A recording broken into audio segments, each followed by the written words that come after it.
दोस्तों, आज मैं आपको एक ऐसी बेवा, रहमदिल और खूबसूरत लेडी डॉक्टर का वाकया सुनाने वाला हूं जो सिर्फ खूबसूरती में नहीं बल्कि दिल के भी बहुत बड़े मकाम पर थी। वो निहायत दयालु थी, गरीबों पर रहम खाती और हर एक की मदद करती थी। उसने अपनी बस्ती में खुलेआम ऐलान कर रखा था कि अगर कोई गरीब मुझसे कुछ भी मांगेगा, मैं उसे कभी इनकार नहीं करूंगी। ये बात पूरी बस्ती में मशहूर हो चुकी थी कि जो भी इस डॉक्टर से कुछ मांगता वो उसे खाली हाथ नहीं लौटाती। किसी को कपड़े देती, किसी को पैसे, किसी को जूते, जिस तरीके से हो सकता मदद जरूर करती। लेकिन फिर एक दिन एक फकीर ने उस नरमी और सखावत का गलत फायदा उठाया। पहले तो वो रोज आकर पैसे लेता रहा, मगर फिर उसकी नीयत बदल गई। उसे यकीन था कि ये लेडी डॉक्टर किसी को मना नहीं करती, तो एक दिन उसने ऐसी चीज मांग ली कि डॉक्टर साहिबा खुद भी हक्का बक्का रह गईं। दिल के हाथों मजबूर वो इनकार भी न कर सकी, और तब फकीर ने उस बात का फायदा उठाते हुए वो सब कुछ हासिल किया जिसका वो बरसों से ख्वाब देख रहा था। आइए जानते हैं आज का ये चौंका देने वाला वाकया जो आपको हैरान कर देगा। ये वाकया पाकिस्तान के सूबा सिंध के शहर राजपुर का है, जहां हिंदू बिरादरी नस्लों से आबाद है और आज भी अपनी रिवायात, इबादत और वकार के साथ पुरअमन जिंदगी गुजार रही है। इसी शहर में एक हिंदू खातून डॉक्टर रहती थीं जिनका नाम डॉक्टर प्रीतिका शर्मा था। वो दिल की बीमारियों की माहिर थीं और पूरे शहर में उनकी पहचान न सिर्फ एक काबिल डॉक्टर के तौर पर थी, बल्कि उनकी नरम मिजाजी और रहमदिली के लिए भी लोग उन्हें इज्जत की निगाह से देखते थे। डॉक्टर प्रीतिका के शौहर राहुल शर्मा को एक पुरस्कार हादसे में गुजरे हुए 2 साल हो चुके थे। उनकी मौत के बाद प्रीतिका ने अपने जज्बात को खामोशी में दफन करके खुद को इबादत और खिदमत ए खल्क में झोंक दिया। वो रोज सुबह 7 बजे शंकर मंदिर जाया करती थीं, वही पुराना मंदिर जो शहर के बीचों बीच वाक़े था और जहां सुबह शाम भक्तों की भीड़ लगती, घंटियों की आवाजें गूंजती और माहौल में एक खास रूहानी कैफियत होती। इसी मंदिर के दाखिली दरवाजे पर एक भिखारी रोज बैठा नजर आता। उसका चेहरा गर्द से स्याह, कपड़े मैले और फटे पुराने, और आंखों में एक ऐसी गहराई जैसे बरसों का दुख छुपा हो। वो हर गुजरने वाले से कुछ न कुछ मांगता, लेकिन उसकी नजरें हमेशा मंदिर के अंदरूनी दरवाजे पर जमी होती, जैसे किसी का इंतजार कर रहा हो। हर रोज जब प्रीतिका मंदिर आती, पूजा करती और वापस जाती, तो जाते जाते उसी भिखारी को कुछ रुपये दे देती। ये उनकी रोज की आदत थी और इसमें कभी नागा ना होता। भिखारी ना कुछ कहता, ना आंख उठाता, बस हाथ जोड़कर सर झुका देता। और प्रीतिका, जो हर किसी से बातचीत की आदी नहीं थी, उसे हल्की सी मुस्कान देती और अपनी गाड़ी में बैठकर अस्पताल चली जाती। जाहिरी तौर पर डॉक्टर प्रीतिका की जिंदगी एक कामयाब, मुकम्मल और बाइज्जत जिंदगी थी। एक बद्धा अस्पताल, समाज में मुकाम, अपना जाती घर, मगर जो दुख उनके दिल में छुपा था वो सिर्फ वही जानती थी। शौहर की जुदाई, तन्हाई और जिंदगी का खालीपन, यही वो गम था जो वो हर रोज मंदिर की सीढ़ियों पर भगवान के सामने पेश करती। एक दिन जब आसमान पर गहरे बादल छा गए और हल्की बूंदाबांदी शुरू हो गई, तो वो हमेशा की तरह मंदिर गईं। पूजा मुकम्मल करने के बाद जब वो उस एफक्यूअर को पैसे देने लगीं, तो उसने पहली बार अपनी आवाज निकाली। उसकी आवाज भारी और धीमी थी, मगर अल्फाज दिल में उतरने वाले थे। मैडम जी, आप मुझसे शादी कर लीजिए। डॉक्टर प्रीतिका के क्योदम रुक गए। उन्होंने एफक्यूअर को गौर से देखा। उसके चेहरे पर कोई मजाक, शूखी या दीवानगी नहीं थी। यह कैसा सवाल था? क्या वो पागल था या ये किसी गहरी बेबसी का इजहार था? उन्होंने हल्के से हंसते हुए कहा, तुम भी ना कुछ भी बोलते हो। ये लो पैसे और बारिश से बचकर बैठो। मगर एफक्यूअर ने इस बार पैसे लेने से इनकार कर दिया। उसने सिर्फ उनकी आंखों में देखा और फिर खामोशी से सर झुका लिया। डॉक्टर प्रीतिका वापस अस्पताल तो पहुंच गई, लेकिन सारा दिन उनका जहन उसी वाकया में उलझा रहा। क्या वो एफक्यूअर वाकई मामूली इंसान है? उसकी आंखों में कुछ ऐसा क्यों है जो मुझे राहुल की याद दिलाता है?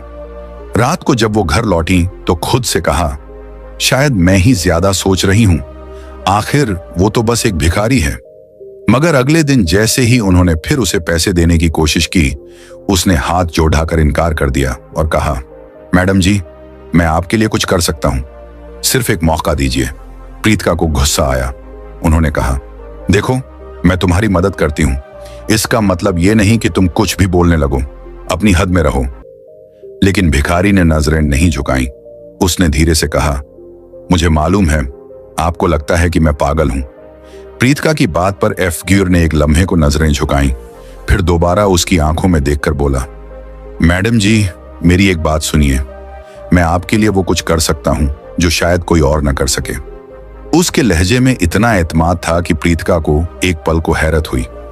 एक एफ कीर जो आम तौर पर खामोश बैठा रहता है, आज इतने यकीन से बात कर रहा था। उसके अंदर एक अजीब सा भरोसा झलक रहा था।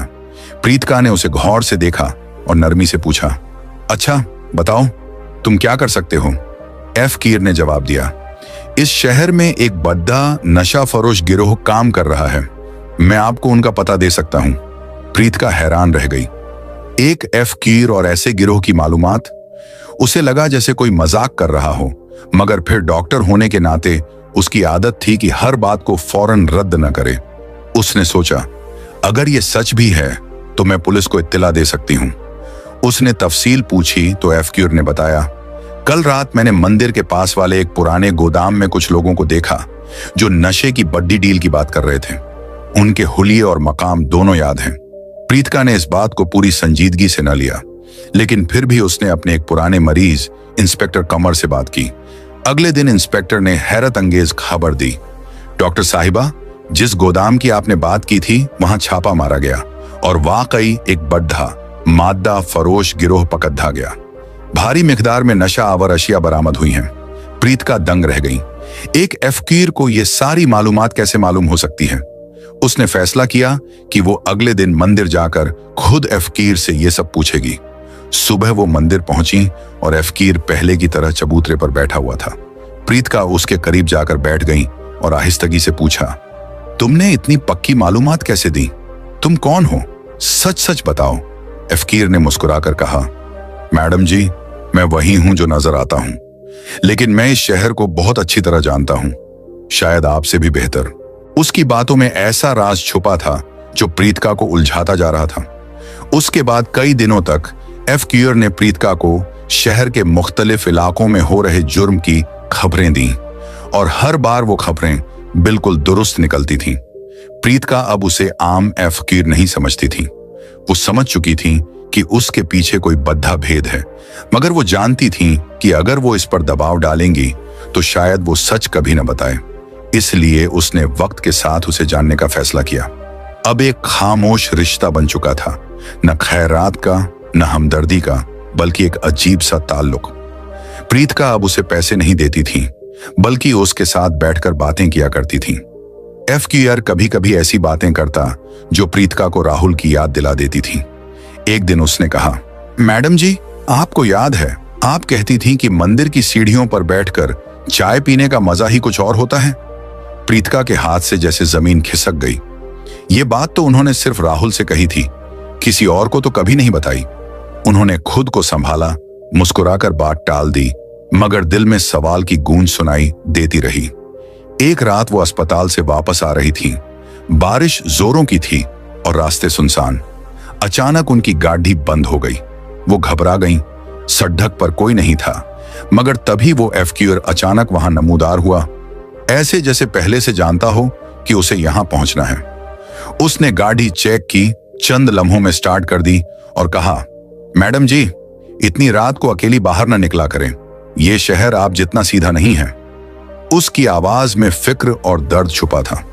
प्रीतिका ने उसे उस रात अपने घर आने की दावत दी।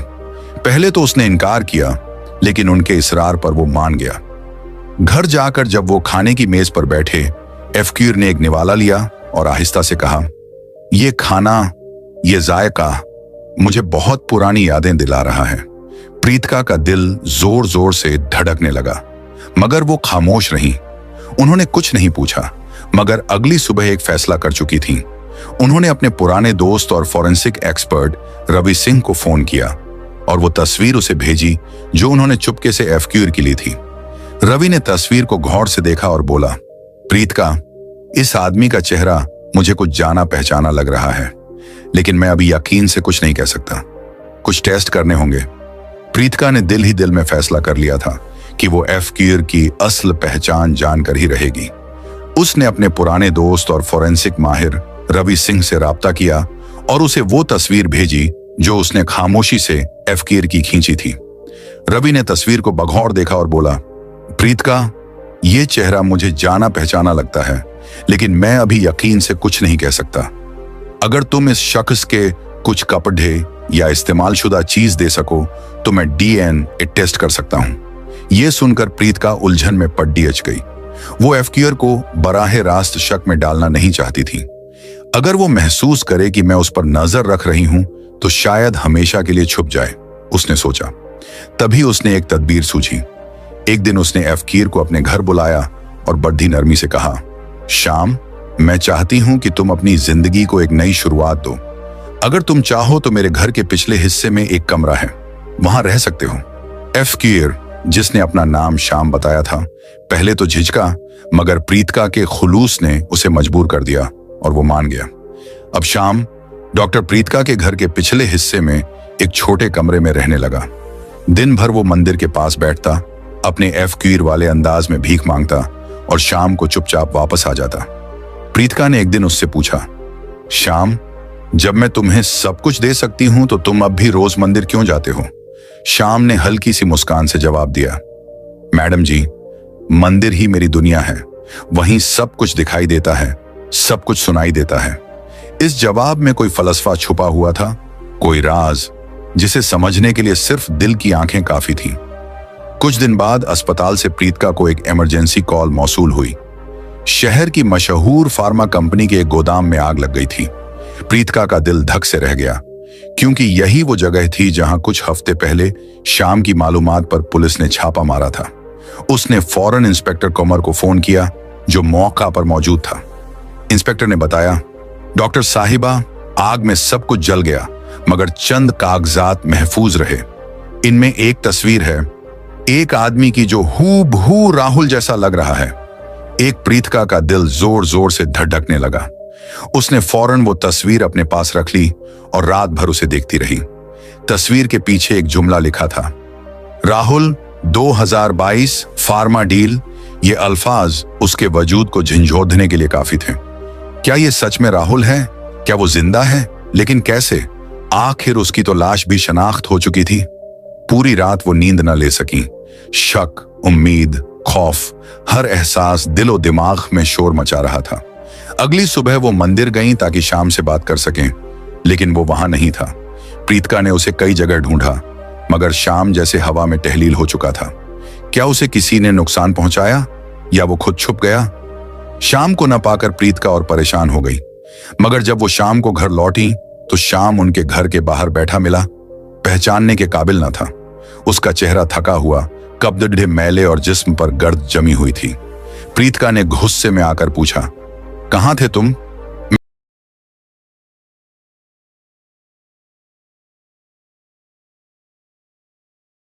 था। आप फिक्र न करें, अब सब ठीक है। प्रीतका ने फैसला किया कि वो उससे सीधा सवाल नहीं करेगी, मगर उसने नरमी से पूछा, शाम, तुम इस फार्मा कंपनी को जानते हो? शाम ने एक लम्हे को उनकी आंखों में देखा, फिर नजरें झुकाकर बोला, मैडम जी, इस शहर में कौन नहीं जानता उन लोगों को। बहुत ताकतवर हैं।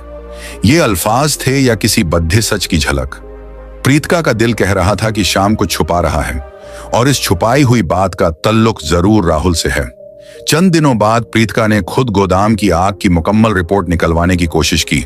उसे मालूम हुआ कि आग कोई हादसा नहीं थी, ये जानबूझकर लगाई गई थी, और जिस मुश्तबा शख्स को आग लगने से पहले उस इलाके के आसपास देखा गया, उसकी शक्ल उस तस्वीर वाले आदमी से मुशाबहत रखती थी, राहुल जैसी। इंस्पेक्टर कमर ने शाम पर नजर रखने का बंदोबस्त किया। उसने बताया, डॉक्टर साहिबा, शाम रोज मंदिर तो जाता है, लेकिन रात को वो मंदिर के करीब एक पुराने खंडहर में छुपता है और वहां चंद मुश्तबा लोगों से मिलता भी है। प्रीतका ने खुद उस खंडहर का मुआयना किया और वहां उसे कुछ पुराने कागजात मिले, जिनमें फार्मा कंपनी के गैर कानूनी मुआहिदों, काले कारोबार और अंदरूनी नज्म की तफसील थी। मगर इन सब में सबसे चौंका देने वाली चीज थी, खंडहर में मिलने वाले कागजात के नीचे एक पुराना खत भी दबा हुआ था, जिस पर मिट्टी जमी हुई थी। जब प्रीतका ने वो खत खोला तो उस पर सिर्फ एक जुमला लिखा था, राहुल, तुम्हें सच छुपाना होगा। ये अल्फाज पढ़ते ही उसके हाथ लरज गए। क्या राहुल वाकई जिंदा है या ये सब किसी बड़ी साजिश का हिस्सा है? वो सोचने लगी, क्या मैं फार्मा कंपनी के मालिक से बराह रास्त बात करूं या पहले शाम से उसके सच का पर्दाफाश कराऊं? उस रात उसने शाम को अपने घर बुलाया। जब शाम कमरे में दाखिल हुआ तो प्रीतिका ने वो तस्वीर उसके सामने रख दी जो उसे गोदाम में मिली थी। उसकी आवाज सख्त हो गई। ये तुम हो शाम? सच बताओ, तुम कौन हो? शाम ने तस्वीर को गौर से देखा, फिर उसकी आंखों में अजीब सी चमक आ गई। उसने नरमी से कहा, मैडम जी, कुछ सवालों के जवाब सिर्फ वक्त ही देता है, लेकिन मैं वादा करता हूं मैं आपको कभी नुकसान नहीं पहुंचाऊंगा। प्रीतिका को उसके जवाब पर गुस्सा आ गया। शाम, मैं एक डॉक्टर हूं और सच जानने का मुझे पूरा हक है। अगर तुमने अभी सब कुछ न बताया तो मैं पुलिस को बुला लूंगी। शाम ने मुस्कुराकर सर हिलाया। अगर आपने मुझे पुलिस के हवाले किया तो वो सच आप कभी नहीं जान पाएंगी जो आपके राहुल से जुड़ा हुआ है। प्रीतिका के दिल में एक लम्हे को खामोशी छा गई। बता दिया, फार्मा कंपनी के मरकजी दफ्तर के तहखाने में एक खुफिया कमरा है जहां वो तमाम गैर कानूनी सबूत छुपाए गए हैं। प्रीतिका ने फौरन अपने पुलिस वाले दोस्त इंस्पेक्टर कमर को इत्तला दी। पुलिस ने रात गए छापा मारा। इस तहखाने में जो मिला वो हैरान कुन था। नशा आवर दवाओं की भारी मिकदार, काले धन के हिसाबात और दर्जनों जाली दस्तावेजात, और उन सब कागजात में एक नाम बार बार दोहराया जा रहा था। राहुल शर्मा फार्मा कंपनी के कई अहम मुलाजमीन को गिरफ्तार कर लिया गया, मगर प्रीतिका के दिल का शक अभी भी मिट नहीं रहा था। शाम अब और भी पुरअसरार हो चुका था।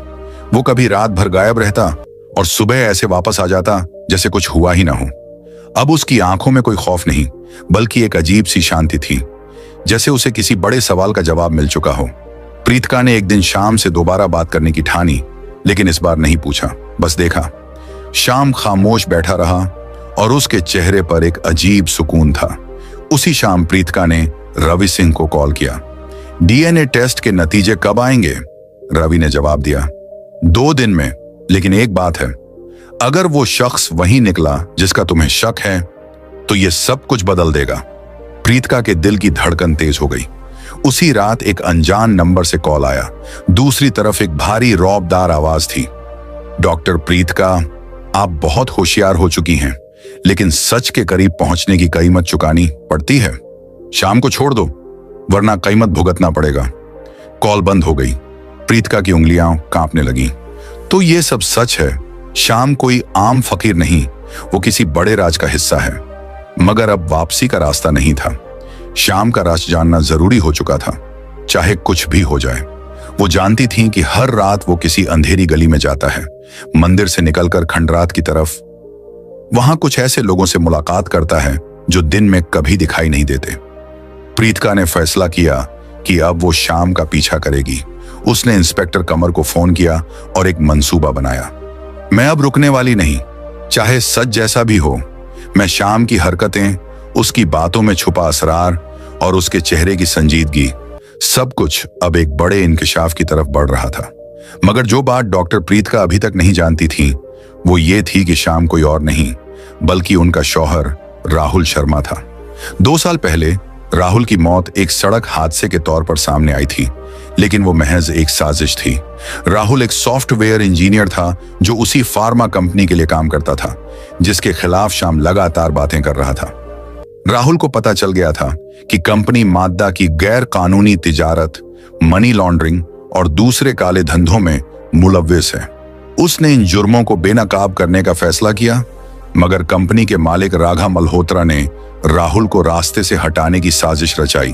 राहुल किसी तरह बच गया, लेकिन अपनी जान बचाने के लिए उसे अपनी मौत का ड्रामा करना पड़ा। उसने सबसे दूर होकर शहर के अंडरवर्ल्ड में पनाह ली और एक फकीर का रूप इख्तियार कर लिया। मंदिर के बाहर बैठना, चुपचाप सब कुछ देखना और सिर्फ प्रीतिका को रोजाना एक झलक देख लेना, यही उसकी नई जिंदगी का हिस्सा बन चुकी थी। उसने सोचा, अगर मैं सामने आया तो राघा मुझे तो मारेगा ही, मगर प्रीतिका भी खतरे में आ जाएगी। इसीलिए राहुल ने शाम के रूप में एक एक कदम सोच समझ कर रखा और प्रीतिका की मदद से आहिस्ता आहिस्ता इस गंदे कारोबार की जड़ें हिलानी शुरू की। एक रात प्रीतिका और इंस्पेक्टर बकराम ने शाम का पीछा शुरू किया।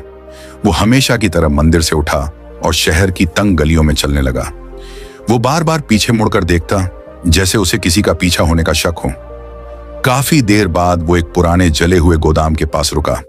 ये वही गोदाम था जहां चंद हफ्ते पहले आग लगी थी। प्रीतिका का दिल धड़कने लगा। क्या ये वही जगह है जहां राहुल की तस्वीर मिली थी? क्या श्याम यहां कुछ खास तलाश करने आया है? बकराम ने इशारा किया कि वो छुपकर गोदाम के पीछे जाए। वहां एक और शख्स श्याम से आहिस्ता आवाज में बात कर रहा था। एक लंबा पतला आदमी जिसके चेहरे पर घनी दाढ़ी थी। उनकी बातें वाजह सुनाई नहीं दे रही थी, लेकिन वो शख्स श्याम को एक छोटा सा पैकेट देकर तेजी से गलियों में गायब हो गया। बकराम ने प्रीतिका से कहा, हमें वो पैकेट देखना होगा, हो सकता है कोई सबूत हो। मगर प्रीतिका की नजर श्याम पर जमी हुई थी। वो गोदाम के अंदर गया और अंधेरे में जा बैठा। जब प्रीतिका और बकराम कुछ देर बाद अंदर दाखिल हुए तो वहां जली हुई लकड़ी और केमिकल की बदबू फैली हुई थी। एक कोने में श्याम एक पुरानी मेज पर बैठा कुछ कागजात देख रहा था।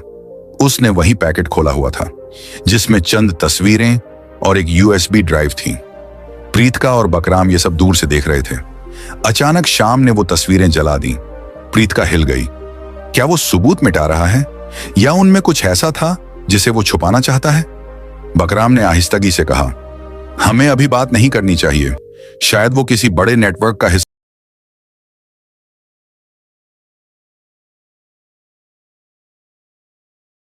उनकी हर हरकत, हर खामोशी और हर नजर अब सब कुछ राहुल की याद दिलाता था। वो जानती थी कि अब वक्त बहुत करीब है जब सच मुकम्मल तौर पर सामने आ जाएगा। अगली सुबह प्रीतिका ने मामूल के अंदाज में श्याम से बात करने की कोशिश की, मगर वो हमेशा की तरह खामोश रहा। उसने खामोशी से नाश्ता किया और फिर अपने कमरे में चला गया, जैसे कुछ हुआ ही ना हो। एक शाम की परसरार खामोशी अब प्रीतिका के दिल को खटकने लगी थी। एक रात जब वो कमरे में आई तो देखा श्याम सो चुका है। उसने गौर किया कि वही यूएसबी ड्राइव श्याम की जेब में अभी भी रखी है, जो वो गोदाम से लेकर आया था। प्रीतिका ने आहिस्तगी से ड्राइव निकाली और दबे पांव अपने लैपटॉप की तरफ बढ़ी। ड्राइव में कई फाइलें थीं, कुछ ऑडियो रिकॉर्डिंग्स, कुछ तस्वीरें और एक वीडियो। दिल की धड़कन तेज होने लगी, मगर वो हिचकिचाई नहीं। पहले उसने एक ऑडियो रिकॉर्डिंग चलाई। 2 आदमियों की आवाजें सुनाई दी। एक आवाज राघा मल्होत्रा की थी, जिसे वो एक चैरिटी इवेंट में मिल चुकी थी। दूसरी आवाज किसी अनजान शख्स की थी जो किसी खुफिया प्रोजेक्ट का जिक्र कर रहा था। साहब, अगर ये फाइल लीक हो गई तो हम सब गए। वो सॉफ्टवेयर वाला बहुत कुछ जानता है, राघा ने जवाब दिया। फिक्र ना करो, वो अब हमारे रास्ते में नहीं है, मगर एहतियात जरूरी है। प्रीतिका का दिल जोर जोर से धड़कने लगा। क्या वो सॉफ्टवेयर वाला राहुल था? फिर उसने तस्वीरें खोली। उनमें राघा और उसके साथी गोदाम में नशा आवर अशिया की पैकिंग करते दिखाई दे रहे थे। लेकिन एक आखिरी तस्वीर ने प्रीतिका को हिलाकर रख दिया। तस्वीर में एक शख्स खड़ा था जिसका चेहरा धुंधला था, मगर उसकी आंखें और चाल राहुल जैसी। एक तस्वीर के नीचे लिखा था 2022। अब उसने वीडियो चलाया। वीडियो में राघा किसी शख्स से कह रहा था, तुमने जो कहा वो किया, लेकिन याद रखो, अगर तुमने हमें धोखा दिया तो तुम्हारी बीवी को भी नहीं छोड़ेंगे। उस शख्स ने जवाब दिया, मैं वादा करता हूं सब कुछ करूंगा, लेकिन मेरी बीवी को इस सब से दूर रखो। प्रीतिका की सांसें रुक गईं। ये आवाज, ये तो श्याम की है, लेकिन वो राघा से क्यों बात कर रहा है? उसे मेरा नाम कैसे मालूम? उसका दिमाग सुन्न हो गया। क्या श्याम वाकई राहुल है? और अगर हां, तो वो राघा से मिल रहा है? ये सब क्या है? उसने यूएसबी वापस श्याम की जेब में रख दी। उसका दिल कह रहा था कि श्याम पर अब भरोसा नहीं रहा, लेकिन उसकी बातों में ऐसी सच्चाई भी थी जो उसे रोक रही थी। अब साफ जाहिर होने लगा था कि श्याम यानी राहुल राघा के खिलाफ अंदर से खेल रहा है। अपनी मौत का ड्रामा रचाकर वो इस खतरनाक नेटवर्क को अंदर से तोड़ने की कोशिश कर रहा था। और अब जबकि प्रीतिका सच के करीब पहुंचने लगी थी, श्याम उसे हर मुमकिन हद तक बचाने की कोशिश कर रहा था। मगर दूसरी तरफ राघा को भी श्याम पर शक होने लगा था। उसने अपने लोगों को श्याम पर नजर रखने की हिदायत दे दी। अगले दिन रवि सिंह का फोन आया। प्रीतिका, डीएनए टेस्ट के नतीजे आ गए हैं, लेकिन मैं फोन पर नहीं बता सकता। फौरन मेरे ऑफिस आ जाओ। प्रीतिका ने श्याम को कुछ नहीं बताया। वो तेजी से तैयार हुई और रवि के ऑफिस की तरफ रवाना हो गई। रवि ने उसे एक लिफाफा थमाया और कहा, ये नतीजे तुम्हारी जिंदगी बदल सकते हैं। बहुत ध्यान से पढ़ना। जैसे ही उसने लिफाफा खोला, उसका फोन बजने लगा। इंस्पेक्टर बकराम की घबराई हुई आवाज थी। प्रीतका, तुम फौरन जहां हो वहां से निकलो। शाम को प्रीतका, तुम फौरन जहां हो वहां से निकलो। शाम को कुछ लोग उठाकर ले गए हैं। मुझे लगता है ये राघा के आदमी हैं। प्रीतका का दिल जैसे डूबने लगा। उसने लिफाफा फौरन अपनी जेब में डाला और बगैर एक लम्हा जाया किए गाड़ी में बैठकर निकल पड़ी। अब प्रीतका को यकीन हो चुका था कि शाम कोई आम फकीर नहीं। उसकी आंखों में छुपी कहानी, उसकी खामोशी में छुपा दर्द और हर अंदाज, सब कुछ राहुल की याद दिला रहा था। आखिरकार सच उनके सामने खुलने लगा था। शाम दरअसल उनका शौहर राहुल शर्मा ही था। वो राहुल जिसे सबने 2 साल पहले एक हादसे में खो दिया समझा था, दरअसल जिंदा था और एक खौफनाक साजिश के खिलाफ तन्हा जंग लड़ रहा था। फार्मा कंपनी जिसका मालिक राघा मल्होत्रा था, वही इदारा था जिसने न सिर्फ मादा और काले धन का धंधा चला रखा था, बल्कि राहुल की जान लेने की कोशिश भी की थी।